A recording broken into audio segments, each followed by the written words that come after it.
Hey guys, how's it going? My name is Adam. Today I'm gonna show you how to add music to shorts on PC. So as you can see right here, I've already uploaded my shorts on CapCut and everything.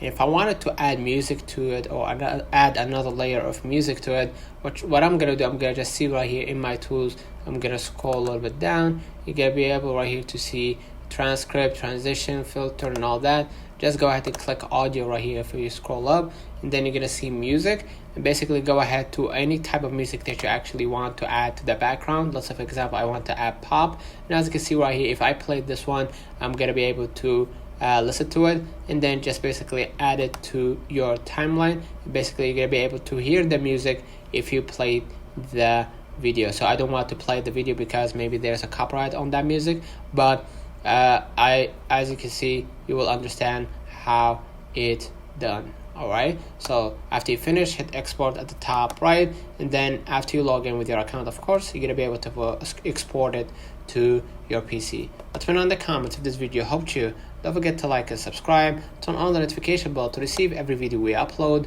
Thank you for watching.